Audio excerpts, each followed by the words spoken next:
Hey guys, and welcome back to my YouTube channel. It's me Farzana and Assalamualaikum. Hope you guys are doing great because I am. So for today's video, this video is our second last episode of our first Polytechnic series. Don't cry, don't be sad, because I'll be producing more Polytechnic series next year onwards. So what is today's content? So for today's content, I'll be sharing to you guys more and giving you guys insights into landscape design and horticulture. So some of you will not know of this course existence, but don't worry, throughout this video you guys will learn more and you guys will educate yourself about this course. And without further ado, let's meet the guests for this week. And don't forget to hit the subscribe button, give this video a huge thumbs up, and turn on the notification bell button so you guys will get news instantaneously when I upload new videos. So let's meet the guests and let's go. Next guest this week, which is Istinarah. Thank you so much for accepting my request for doing this video, and I think it's our first time doing YouTube videos, so thank you so much. Okay, so maybe Istinarah, maybe you want to do a little bit more of your own introduction. What's your name, like what course are you in, and what is the poly that you are in right now? Okay, so my name is Istinarah. As mentioned earlier on, I'm from Polytechnic and I'm taking the course Landscape Design and Horticulture and the School of Life Science and Chemical Technology. Yep. This is very, I think one of the new, is it the new course that is found in Poly? Surprisingly not. I think it's only found in Ngee if I'm not wrong. Yeah. But it's like one of the, I think, not well-known course. Correct. Yeah, okay. So maybe you want to share like what is this course about, and like what have you learned in the April semester itself? Okay, so roughly what this course is about, as suggested by its name, landscape designing. So you learn a lot about landscape designing from the design fundamentals, which is also covered in year 1 during the April semester. So what we learned was design fundamentals, how to like make use of light and stuff in my design. And then you also learn about different softwares that, current people working in the current industry, right? They use, for example, like AutoCAD, Revit. So they have those type of courses. And that is covering landscape design. And then for horticulture, we cover a lot on, as beginners, we start a lot with memorizing plants. So I had to memorize 150 different plants, their characteristics, all that. So it's something new, but then there's more to it coming, and more of the fun parts are coming in October. So a lot of introduction for us. So it's just typical plants and landscape designing. Yep. Oh, okay. So like what are the modules that you have learned so far? Like what are your main modules in April semester?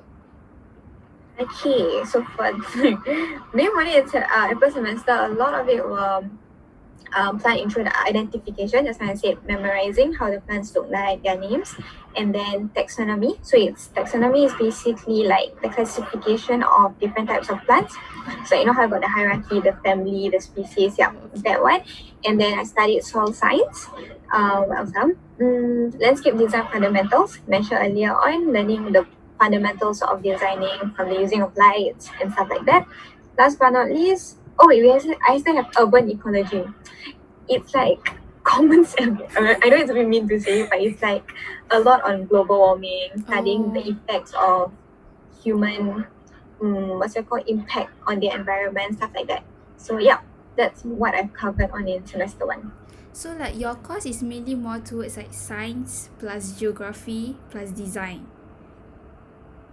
True. A lot of things, but not so much on too specific. Like maybe science, it covers mostly on plants and the scientific terms. Geography wise, I think it's just more of the the human side. I didn't take geography, but like how there's like the human side of geography. Okay, yes. Only that side, but not so much on like geography lah. But it's quite advantageous if you take geography. Oh, yep. Okay. So if you take biology, it's quite an advantage as well lah, would you say? Yeah. Okay. You will still have to take chemistry and all. So initially I thought there weren't any, but then like if you to look up in the module, what's that called, outline, they have it on NP's official website. there's a lot of chemistry also. So you go back to your basics. Okay. Like, what are the job opportunities out there if you have graduated from this course? In terms of job opportunities, as of now, the ones that I've heard a lot will be landscape designers, very typical landscape designers, especially you're working in the designing industry. If not, you'll be working more on the horticulture side. I think horticulture side has quite a few things I've seen, like, you work in nurseries. Some very common ones are arboriculturists, okay, if I'm saying it right. Basically, it's the study of plants in details from, like, their and stuff like that, management, the study. Then some people also do research or taxonomy. So what they do is they pursue through university. Then they will do on the research side, so like finding new species, naming new species. That's what I've heard as of now. But I guess cause my first semester there were only a few modules, right? So I guess that's what I've known for now. But I do believe there are more. So I think the more practical ones will be university. If you finish, there's a lot of courses for you from landscape designing, there's their share, and then horticulture has their own share. So I would say for my course, actually there's quite a lot of things you can explore, but it's really different from the conventional types of course it's about jobs that you hear out there. Something more not known, but fun. Very special, unique, very rare type. Correct. So far your own schedule in poly, is it very hectic, very packed? Is the modules are mostly heavy content? Okay, so the ones I've taken so far, thankfully not. I think out of all the life science and chemical technology, those courses under the School of Life Science, I think my course quite chill, not bad. I would say it's so chill, but it's not as packed as what other courses are having. So it's like, if on a weekly basis, my Thursdays will have no classes. So I do have time to catch up and then study. And then every day during the week, my lessons all ends at 4 p.m. So after that, I think I got quite ample of time to do revision and stuff. So I wouldn't say it's that hectic. Yeah, mine's not bad. Quite chill, I would say. Quite chill. It is. Wow, okay. And at least they got a day without class. Yeah, I think I heard like from some students in their own course, their schedule are sometimes packed as well. So yours is so chill. The last question is so what do you have what are your advices for Sec 4 students if they're intending to try this course? Like, what should they prepare, whether they should read up some things and stuff like that? Definitely read up. I mean, because I think we are exploring, for my course, I'm exploring something which is totally different. Like, you don't study in secondary school, primary school, you don't study on this designing and stuff, and even on plants, it's more in depth. It's not even like those whatever we study in school. So me, more reading up, see whether you're really interested in it, because a lot of them join. Thankfully, like for my course, I've met people who like they join because they want to design, but there are also people who like didn't like the designing part. So yeah, I think you should look up on that. And then this is a little funny, the advice, but my course is a lot of it is outdoors. We even have an outdoor classroom in Clementi Woods. So you have to be adventurous type, because people complain last time then like it was also very hands-on because we study soil science, so we have to take samples of soils, you have to come in contact with like earthworms. I know some of you might not like that, get your shoes dirty. So I'm seeing my friends complain. So maybe that's one thing that you want to prepare yourself if you want to join my course.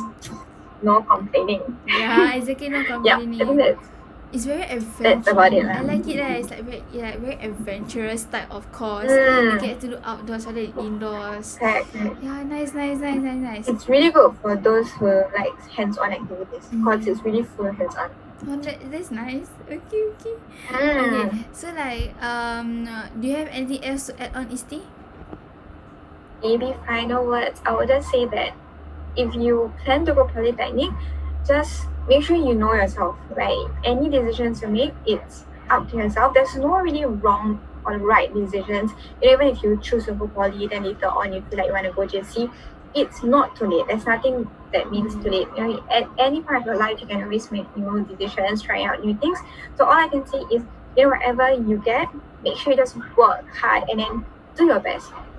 Basically approach something with an open mind, because Polytechnic for myself, it's a new the transition is different from the traditions. It's not typical school setting, so it's a lot of being independent. So yeah. my final answer would be just, make sure you know yourself very well. That's all. Yes, true. Okay, thank you, Istinarah. Thank you so much. Okay, thank you so much for coming onto the video. I think it's your first time, and I hope like, I can see you in poly. I mean, like, we're gonna start school in a few days' time. So all the best for October semester. See you in school. Thank you. And thank you so much It's a- for coming. Thank you so much for coming. Okay, bye bye. Thank you. Bye. Welcome.